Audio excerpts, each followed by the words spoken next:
Breaking news చూస్తున్నాం. Jubilee hills bypoll సమరం climax కు చేరుకుంది. రేపటితో ఎన్నికల ప్రచారం ముగియనుంది. దీంతో ప్రధాన రాజకీయ పార్టీల ముఖ్య నేతలు జూబ్లీ హిల్స్ లో ప్రచారాన్ని హోరెత్తిస్తున్నారు. అధికార కాంగ్రెస్, విపక్ష బీఆర్ఎస్, బీజేపీ పార్టీల నేతలు గల్లీ గల్లీ తిరుగుతున్నారు. ఓటర్లను ప్రసన్నం చేసుకునేందుకు సర్వశక్తులు ఒడ్డుతున్నారు. ఇప్పుడు అందరి చూపు జూబ్లీ హిల్స్ వైపే ఉంది. బైపోల్ ను అన్ని పార్టీలు ప్రతిష్టాత్మకంగా తీసుకోవడంతో పొలిటికల్ హీట్ పెరిగింది.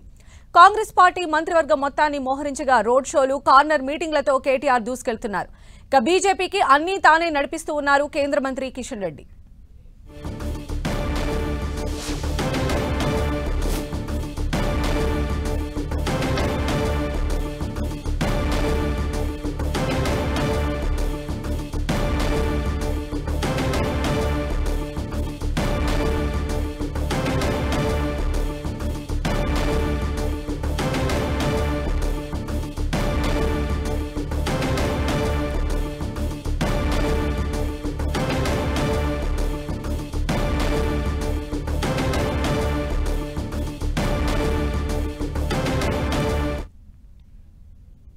సో మనం చూసిన జూబ్లీ హిల్స్ ఉప ఎన్నిక అయితే 3 పార్టీలు కూడా ఎంతో ప్రతిష్టాత్మకంగా తీసుకోవడం జరిగింది. ప్రచార హోరులో 3 పార్టీలు కూడా నిమగ్నమయ్యాయి. గడప గడపను టచ్ చేసి ప్రజల ఆదరణ చూరగొనే పనిలో ఉన్నాయి. సో మరిన్ని అప్డేట్స్ కూడా తెలుసుకుందాము.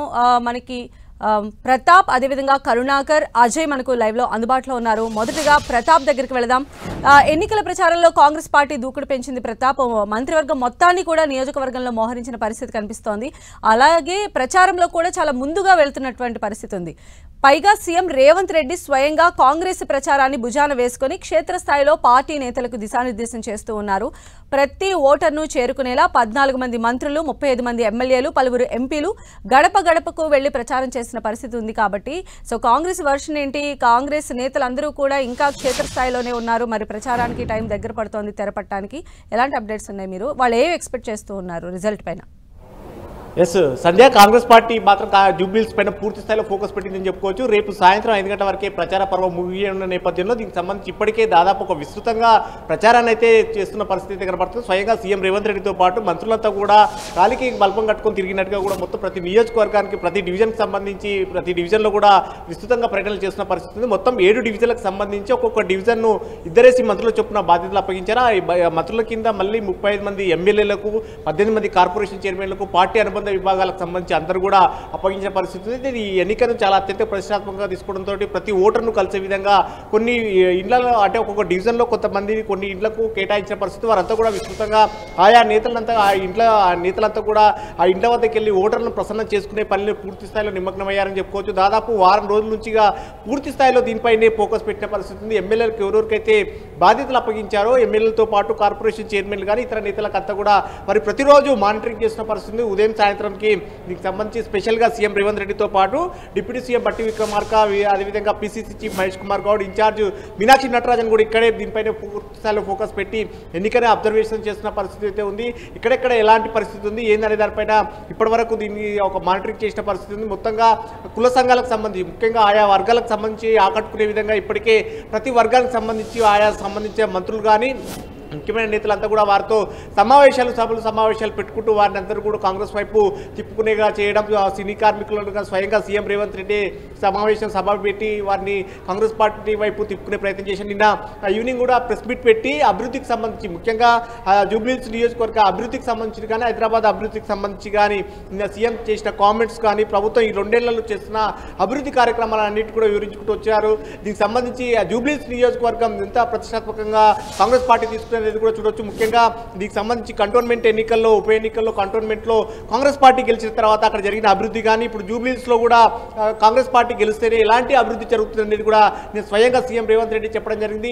ప్రతి ఎన్నికను తానే చాలా స్వయంగా ఖచ్చితంగా అభ్యర్థినే, పార్టీ అభ్యర్థి తానే అన్నట్టుగా కూడా నేను ఖచ్చితంగా ఫైట్ చేస్తానంటూ కూడా నేను చెప్పారు. కాబట్టి కాంగ్రెస్ పార్టీ అత్యంత ప్రతిష్టాత్మకంగా తీసుకుంది. ప్రతి ఒక్కరూ పై స్థాయి నుంచి కింది స్థాయి వరకు ఢిల్లీ నుంచి గల్లీ దాకా నేతలంతా కూడా దీనిపైన ఫోకస్ పెట్టిన పరిస్థితి. ముఖ్యమైన నేతలు నేతలంతా కూడా ఇక్కడెక్కడ ఎలాంటి పరిస్థితి జరుగుతుంది రేపు సాయంత్రం 5 గంటల వరకే ప్రచారం సమయం ఉండడంతో ఈ అతి తక్కువ సమయాన్ని పూర్తి స్థాయిలో సద్వినియోగం చేసుకోవాలని చెప్పేసి కాంగ్రెస్ పార్టీ గట్టి పట్టుదలతో ఉంది. ఇప్పటికే ఉదయం 6 గంటల నుంచి సాయంత్రం రాత్రి 10 గంటల వరకు కూడా ప్రతి ఒక్క నేత అంతా కూడా ముఖ్యమైన నేతలంతా కూడా ప్రతి గల్లీలో తిరుగుతూ ఓటర్లను ప్రసన్నం చేసుకునే ప్రయత్నం చేస్తున్నారు. సంధ్య ప్రతాప్, అయితే ఇప్పుడు మనం చూసినట్లయితే ఈ జూబ్లీహిల్స్ ఉప ఎన్నిక అనేది ప్రతి పార్టీ కూడా చాలా ప్రెస్టీజియస్గా తీసుకుంది. అంటే ప్రతి ఒక్కరూ అంటే వాళ్ళు వదులుతున్నటువంటి మాటలు మనం అబ్జర్వ్ చేసినట్లయితే ఖచ్చితంగా ఎదుటివారు డిఫెన్స్లో పడిపోయేటువంటి సిచ్యువేషన్ని క్రియేట్ చేస్తూ ఉన్నారు. అయితే ఇప్పుడు అక్కడ జూబ్లీహిల్స్లో ఉన్నటువంటి తాజా పరిస్థితి ఏంటి అంటే ఏ sector of audience key role పోషించే అవకాశం ఉందంటే ఏం చెప్తున్నారు? ఎస్, డెఫినెట్గా జూబ్లీహిల్స్ అంటే పైకి కనిపించేంత అంతా కూడా జూబ్లీహిల్స్ అంటే ఒక హై ప్రొఫెషనల్ చాలా క్లాస్ అని అనుకుంటారు. కానీ అక్కడ దాదాపు 70 to 80% వరకు మాస్ జనం ఎక్కువగా ఉంటారు. గల్లీ అంటే వార్డులంతా కూడా మాస్ జనాలు ఎక్కువగా ఉంటారు. కాబట్టి ఖచ్చితంగా దీనికి సంబంధించి వాటిని ఆకట్టుకునేందుకే అంతా కూడా అన్ని పార్టీలు కూడా పెద్ద ఎత్తున దీనికి సంబంధించి కూడా ఫోకస్ పెట్టిన పరిస్థితి ఉంది. ఆయా వర్గాలను కూడా ఆకట్టుకునేందుకు, ముఖ్యంగా ఆయా సామాజిక వర్గాలంతా కూడా తమ వైపు తిప్పుకునేందుకు కూడా కాంగ్రెస్ పార్టీ అయితే చాలా ముందడుగు వేసిందని చెప్పుకోవచ్చు. ఎక్కడికక్కడ అధికార పార్టీ కావడంతో చాలా ప్రెస్సింగ్ పాయింట్ ఉండడంతో నేతలంతా కూడా ఆయా సామాజిక వర్గాల పార్టీలో ఉన్న ముఖ్యమైన నేతలతోటి ఆయా సామాజిక వర్గాలతోటి సమావేశాలు పెట్టుకోవడం కానీ వారందరూ కూడా స్వయంగా కొంతమంది సీఎం రేవంత్ రెడ్డి దగ్గరకు వచ్చి కూడా మద్దతు ప్రకటించిన పరిస్థితి ఉంది. మొత్తం ముస్లిం వర్గాలకు సంబంధించిన నేతలు కానీ, అదేవిధంగా క్రిస్టియానికి సంబంధించిన వారు కానీ, కమ్మ సామాజిక వర్గానికి కొన్ని వీటి అందరూ కూడా ఆయా వర్గాలకు సంబంధించిన వారంతా కూడా స్వయంగా సీఎం రేవంత్ రెడ్డి దగ్గరకు వచ్చి మద్దతు ప్రకటించడం, సీఎం కూడా స్వయంగా 2 రోజుల పాటు విస్తృతంగా పర్యటన చేయడం, డివిజన్ల వారీగా కూడా ఆయన పర్యటన చేసి కొన్ని హామీలు కూడా ఇవ్వడం, ఎన్టీఆర్ విగ్రహం పెడతామని, ప్రీజార్ విగ్రహం పెడతామని, ముఖేష్ గౌడ్ విగ్రహం, ఇట్లా కొన్ని ఆయా వర్గాలకు సంబంధించి వారిని అందరూ కూడా కాంగ్రెస్ పార్టీ వైపు తిప్పుకునేందుకు కూడా కొన్ని హామీలు ఇవ్వడం, ఇప్పటికే దాదాపు 150 కోట్లకు పైగా అభివృద్ధి కార్యక్రమాలు చేశామని, ముఖ్యంగా కంటోన్మెంట్లో ఉప ఎన్నికలు గెలిచిన తర్వాత దాదాపు 4 నుంచి 5 వేల కోట్ల అభివృద్ధి పనులు జరుగుతున్నాయండి. వీటన్నిటి కూడా ఓటర్లకు వివరించే ప్రయత్నం చేస్తున్నారు. అక్కడ దానికి సంబంధించి కూడా నెక్స్ట్ జూబ్లీహిల్స్లో కూడా గెలిచిన తర్వాత ఖచ్చితంగా కాంగ్రెస్ పార్టీ ఏం చేయబోతుంది అనేది కూడా ప్రజలకు చెప్తూ వివరిస్తూ కూడా వారిని ఆకట్టుకునే ప్రయత్నం చేస్తుంది. ఆయా వర్గాలకు సంబంధించి కూడా ఏవేవైతే హామీలు ఇస్తున్నారో వాటికి సంబంధించి కూడా వారిని అందరూ కూడా ఓటర్ల దగ్గరికి స్వయంగా దాదాపు 35 మంది ఎమ్మెల్యేలు ఉన్నారు, 18 మంది కార్పొరేషన్ చైర్మన్లు, పార్టీకి సంబంధించిన అనుబంధ విభాగాలకు సంబంధించిన చైర్మన్లు, కార్పొరేషన్ చైర్మన్ వీళ్ళందరూ కూడా విస్తృతంగా పర్యటన చేస్తున్నారు. ఉదయం 6 గంటల నుంచి సాయంత్రం 10 గంటల వరకు కూడా ఈ విస్తృతంగా ఎవరు ఎక్కడెక్కడ బాధ్యతలు అప్పగించారో ఆ బాధ్యతలకు సంబంధించి పూర్తి స్థాయిలో అక్కడే ఫోకస్ పెట్టే పరిస్థితి ఉంది. వీటికి సంబంధించి కూడా పార్టీ పైనుంచి కూడా మానిటరింగ్ చేస్తున్న పరిస్థితి ఉంది. కాబట్టి ఖచ్చితంగా ఈ ఎన్నికలు ఖచ్చితంగా గెలిచి తీరాలని చెప్పేసి గట్టి పట్టుదలతో కాంగ్రెస్ పార్టీ ప్రయత్నం చేస్తుంది. సార్ రైట్ ప్రతాప్, అది మొత్తంగా జూబ్లీహిల్స్ ఉప ఎన్నికలను కాంగ్రెస్ పార్టీ చాలా ప్రతిష్టాత్మకంగా తీసుకుంది. స్వయంగా సీఎం రేవంత్ రెడ్డి గ్రౌండ్లోకి దిగి ప్రచారాన్ని కూడా ముమ్మరంగా నిర్వహిస్తూ ఉన్నారు. ఇక మరోవైపు జూబ్లీహిల్స్ బైపోల్లో బీఆర్ఎస్ కూడా తన దూకుడిని కంటిన్యూ చేసినటువంటి పరిస్థితి ఉంది. ప్రచారంలో భాగంగా ఇప్పటికే అన్ని డివిజన్లను కూడా చుట్టేశారు వర్కింగ్ ప్రెసిడెంట్ కేటీఆర్. డివిజన్ల వారీగా కేటీఆర్ రోడ్ షోలు, కార్నర్ మీటింగ్స్ నిర్వహిస్తూ ఉన్నారు. ఇక సాయంత్రం ఎర్రగడ్డ డివిజన్లో కేటీఆర్ రోడ్ షో కూడా ఉండబోతోంది. రేపు అన్ని డివిజన్లు కవర్ అయ్యేలా కేటీఆర్ బైక్ ర్యాలీ కూడా చేయబోతూ ఉన్నారు. ఇక మరోవైపు రేపు ప్రచారంలో హరీష్ రావు కూడా పాల్గొంటారు. కాంగ్రెస్ వైఫల్యాలను ప్రజలకు వివరిస్తూ ప్రచారాన్ని స్పీడప్ చేసింది బీఆర్ఎస్. ఇక మరిన్ని అప్డేట్స్ తెలుసుకుందాం. మా ప్రతినిధి కరుణాకర్ మనకు అందుబాటులో ఉన్నారు. సో కరుణాకర్, మనం చూస్తున్నాము అంటే బీఆర్ఎస్ఏ మిగతా 2 పార్టీతో కంపేర్ చేసినట్లయితే ముందు వరుసలో ఉంది. ప్రచారానికి అసలు స్టార్ట్ చేయడము, లేదంటే రూట్ మ్యాప్లు లాంటివి ఏర్పాటు చేసుకోవడం, ఇవన్నీ కూడా బీఆర్ఎస్ఏ ఫస్ట్ నుంచి ముందులో ఉన్నటువంటి పరిస్థితి ఉంది. కాబట్టి సో అంటే ఇన్ని రోజుల ప్రచారం ఒక ఎత్తు, రేపు సాయంత్రం లోపు చేసేటువంటి ప్రచారమే ప్రజలపైన చాలా ఇంపాక్ట్ చూపిస్తుంది. సో ఇప్పుడు ఎలాంటి వ్యూహాలు రచించేటువంటి ఆస్కారం ఉండొచ్చు? సంధ్య, ముందు నుంచి కూడా జూబ్లీహిల్స్ ఉప ఎన్నిక నేపథ్యంలో బీఆర్ఎస్ పార్టీ పక్కా ప్రణాళికతో ముందుకు వెళ్తుందని చెప్పవచ్చు. ఎందుకంటే ఇందాక మీరు చెప్పినట్టు అభ్యర్థిని ప్రకటించడంతో మొదలు పెడితే ప్రచారం నిర్వహించడం, ఇవన్నింటినీ కూడా మిగతా పార్టీలన్నిటికంటే కూడా బీఆర్ఎస్ పార్టీ కొంత ముందుగానే ప్రచారాన్ని స్టార్ట్ చేయడం, అభ్యర్థిని ప్రకటించడం అని చేస్తూ వస్తుంది.